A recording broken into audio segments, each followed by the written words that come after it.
अस्सलामुअलैकुम वरहमतुल्लाहि वबरकातुहू। आप लोगों के सामने ये पीडीएफ है। इसमें आप देखें कि इसमें मोस्ट कॉमनली यूज जो वर्ड्स हैं हमारे कुरान मजीद के, वो मैंने आपके सामने इकट्ठे कर दिए हैं ताकि आप उसको एक दफ़ा पहले याद कर लें। जब आप इसको एक दफ़ा याद कर लेंगे तो फिर आपके लिए तर्जुमा याद करना जो है वो आसान हो जाएगा। जैसे लफ्ज़ देखिए आप अपने सामने, जैसे ये वाव ज़बर वाह। जब आप वाव ज़बर वाह देखते हैं इसका मतलब होता है और। वैसे इस वाव का मतलब आगे 30th पारे में कस्मिया भी आता है, लेकिन यहाँ पर आप अभी फ़िलहाल इसको और के माने में याद करेंगे।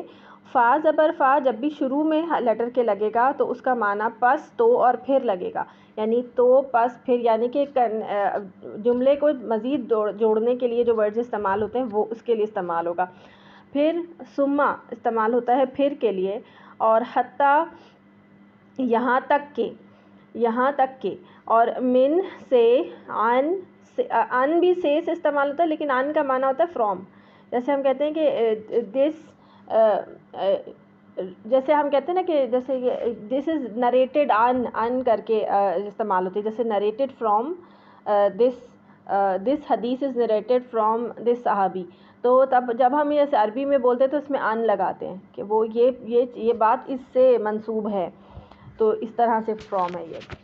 फिर उसके बाद है हमारे पास आला, ऊपर या पर, दोनों ही माने में आता है। इला तरफ, और फ़ी में। बाज़िर भी जब शुरू में आएगा तो ये विद या साथ के लिए आएगा, जैसे बिल्लाही साथ अल्लाह के नाम के। बिस्मिका हम कहते हैं बिल्लाही अल्लाह पर, और बिल्लाही या साथ अल्लाह के, और बिस्मी साथ नाम के अल्लाही, बिस्मिल्लाही। तो इस्म का माना नाम होता है ना, बिस्मी नाम के। काफ ज़बर का अगर शुरू में लगेगा तो वो मानिंद या लाइक के लिए होगा, जैसे कमसली मानिंद मिसाल, लाइक द एग्ज़ाम्पल, यानी सिमिलर टू दैट एग्जाम्पल, इस तरह से। लामज़ेर ली जो है वो फ़ौर के लिए आता है, लेकिन जब ये ज़मीर के साथ लगेगा यानी प्रोनाउंस के साथ लगेगा, आगे नीचे मैं प्रोनाउन भी डिस्कस करूँगी, तो जब ये प्रोनाउंस के साथ लगेगा तो इसके ऊपर ज़बर लग जाएगा, तो फिर ये वही लामज़ेर ली ही होगा, लेकिन वो आपको ज़बर के फॉर्म में नज़र आ रहा होगा। तो वो आप इस तरह से होगा, जैसे एग्जाम्पल्स में लिखा हुआ है लामज़ेर ली तो ये बन जाएगा लहुम, लका, और इसी तरह से लना वगैरह हम पढ़ते हैं ना, लना वग़फ़िर लना वरहमना, ये जो आता है लना लाम ज़बर बन के आ रहा है हमारे लिए। फिर है औ बल के लिए, सॉरी औ जो है वो या के लिए, बल जो है वो बल्कि के लिए। इम्मा ख्वा, यानी कि ख्वा तुम ये काम करो या ना करो, ख्वा ये करो यानी चॉइस के लिए। और अम या लम नहीं, ला नहीं। लम ज़रा से ज़्यादा ज़ोरदार नहीं के लिए होता है, ला नॉर्मल नहीं के लिए होता है। फिर माँ जो है वो जो के लिए भी आता है, नहीं के लिए भी आता है, और क्या के लिए भी आता है। तो यानी ये फिर कॉन्टेक्स्ट से पता चलेगा कि इसका माना क्या बन रहा है। वो फिर इंशाल्लाह आप जैसे जैसे तर्जुमा याद करते जाएंगे आपको आइडिया होता जाएगा।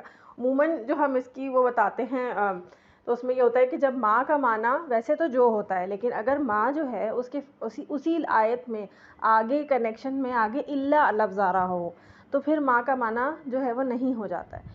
और माँ जब शुरू में बिल्कुल लफ्ज़ के आ रहा होता है इस तरह से बात जुमले के, उसमें तो उमूमन जो है वो उसका माना क्या हो जाता है वो इंशाल्लाह आप कॉन्टेक्स्ट जब आप पढ़ते जाएंगे तो आपको समझ आ जाएगी। इन्ना और अन्ना दोनों ही बेशक के माने में यूज़ होते हैं। का अन्ना गोया के, लाल्ला शायद के, लईता काश, लाकिन्ना जो है वो आपका लेकिन के माने में इस्तेमाल होता है।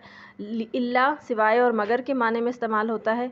इसी तरह ये लफ्ज़ है गैरा, ये इस्तेमाल होता है सिवाय के लिए। आ हमज़ा ज़बर आ और हल, ये दोनों क्या के माने में इस्तेमाल होते हैं। इन और लव अगर के माने में इस्तेमाल होते हैं। अला ख़बरदार करने के माने में। कल्ला हरगिज़ नहीं ज़ोरदार नफ़ी के लिए, जैसे ला था उसी साथ कल लगा दिया गया। तो या और या अय्युहा या अय्युह तो अय्यतुहा ये तीनों ही ए के लिए इस्तेमाल होते हैं। अन जो है वो ये के, लन हरगिज़ नहीं, कई ताके, ली जो है वो लाए तालील का क्या मतलब होता है, यानी कि जब ये लफ्ज़ के शुरू में लगेगा तो ये वजह बताने के लिए आएगा, जैसे लियशहदू ताकि तुम शहादत दो या ताकि वो शहादत दे। लाम ज़ेर ली एक और जगह आएगा चाहिए के माने में, लाए अमर कहलाएगा। ये आहिस्ता आहिस्ता ये मतलब लाम ज़ेर ली आपके 3 किस्म के हो गए, एक वो जो कि फ़ौर के लिए आ रहा है, एक वो जो चाहिए के लिए आ रहा है, और एक वो जो ताकि वजह बताने के लिए आ रहा है, तालील। ठीक है, चाहिए यानी कि लाए अमर है कि हुक्म दे रहा है कि तुम ये काम करो। इज़ा जब, और ये इंशाल्लाह आप जैसे जैसे पढ़ते जाएंगे वैसे वैसे आपको इसकी मीनिंग समझ आ जाएगी कि ये किस माने में आ रहा है। इज़ा जब, माँ जो के लिए आ रहा है, दालिका दैट, तिलका दिस, और हु ही और ही ये ज़मीर होती है। अब यहाँ से ज़मीरें शुरू हो गई हैं 34 नंबर से। तो यहाँ पर जो है इस वाहिद ये उसके लिए इस्तेमाल हो रहा है, वाहिद मुज़क्कर के लिए यानी ही के लिए। हा ज़बर अलिफ हा जो है वो शी के लिए इस्तेमाल होता है, और हुमा जो है वो 2 लोगों के लिए, ड्वल का सीगा है, ड्वल का वो है उन दोनों के लिए, मुज़क्कर मुअन्नस दोनों के लिए। हुम जो है वो मुज़क्कर के लिए उन सब, यानी ये भी जैसे दे जिसको कहते हैं। हुन्ना जो है वो मुअन्नस के लिए आ रहा है, और दे ये हमारा इंग्लिश में तो मुअन्नस के लिए अलग से कोई वर्ड नहीं है, वो भी दे ही होता है। काफ ज़बर का जो है वो तू के माने में आता है, सिंगुलर हाजिर का सीगा यानी सिंगुलर यू। और काफ ज़ेर की जो है वो सिंगुलर यू है, लेकिन वो मुअन्नस में है। जैसे अगर आप सिंगुलर बंदे से बात करें, अगर वो बंदा जो है वो मुज़क्कर है तो उसके लिए काफ ज़बर का, और अगर वो मुअन्नस है तो काफ ज़ेर की। जैसे आपके पास कुरान मजीद में लफ्ज़ आता है कि रब्बी की, हज़रत मरियम को जब एड्रेस किया जाता है सूरह मरियम में आई गेस, या सूरह आल इमरान में, रब्बी की। तो कुमा उन दोनों के लिए, ये यानी कि दो यू के लिए, 2 यू के लिए। कुम जो है वो ज़्यादा लोग जब यू में आएंगे तो उसके लिए कुम। फिर कुन्ना ज़्यादा लोग मुअन्नस होंगे तो अना यानी मैं के लिए, जैसे वला अना आबिदुम मा अबदतुम, और नहनु हम के लिए।